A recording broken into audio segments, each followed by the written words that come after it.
વડોદરાના ગોરવા વિસ્તારમાં કાર્યરત ચતુરભાઈ ખોડાભાઈ પ્રજાપતિ ચેરિટેબલ ટ્રસ્ટના દલસુખભાઈ પ્રજાપતિ દ્વારા વર્ષોની પરંપરા મુજબ કૃષ્ણ જન્માષ્ટમી પર્વ નિમિત્તે 500થી વધુ મટકી ફોડ કીટનું વિનામૂલ્યે વિતરણ કરવામાં આવ્યું હતું। પશ્ચિમ વિસ્તારની 250થી વધુ ભજન મંડળીઓ, યુવક મંડળો અને સ્થાનિક મહિલાઓ પોતાના ઘર આંગણે જન્મોત્સવ ઉજવી શકે તેવા આશયથી મટકી, દોરી અને ચોકલેટ સહિતની સામગ્રી ધરાવતી આ કિટ્સ પર્વ કાઉન્સિલર રાજેશ પ્રજાપતિના હસ્તે એનાયત કરાઈ હતી। આ વિતરણ કાર્યક્રમ દરમિયાન વિવિધ સોસાયટીઓના પ્રમુખો, મંત્રીઓ અને સ્થાનિક નાગરિકો મોટી સંખ્યામાં ઉપસ્થિત રહ્યા હતા। આ પ્રસંગે બ્રહ્માકુમારીઝ છાણી એકમની બહેનો દ્વારા 10 કરોડ લોકોને નશામુક્ત મહાઅભિયાન હેઠળ હાજર રહેલા લોકોને નશાથી દૂર રહેવાના શપથ પણ લેવડાવવામાં આવ્યા હતા।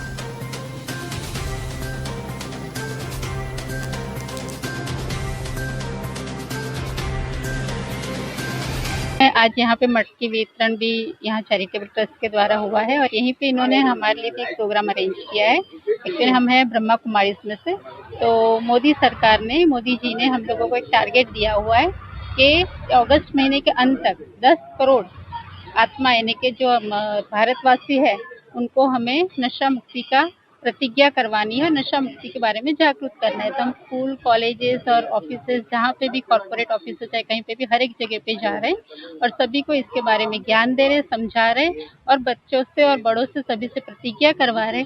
क्योंकि हमारे देश में आज़ाद तो हमारा देश हो गया है, लेकिन अभी व्यसन की वजह से अभी 60 से ज़्यादा % लोग इसमें, चाहे वो ड्रग्स के उसमें फंसे हुए हैं, चाहे फिर शराब के उसमें, तंबाकू बीड़ी खाने का। मैंने अभी भी यहाँ पे देखा भगवान का वितरण हो रहा है लेकिन कोई पड़ी की खा रहा है। तो हम भगवान के कार्य में भी मतलब इतने हम नशे से उसमें मजबूर हो गए हैं। आज मटकी, चॉकलेट, बेनर અને દોરી સાથેનું દર વર્ષે અમે આ લગભગ દર વર્ષથી આ કરતા આવેલા છે।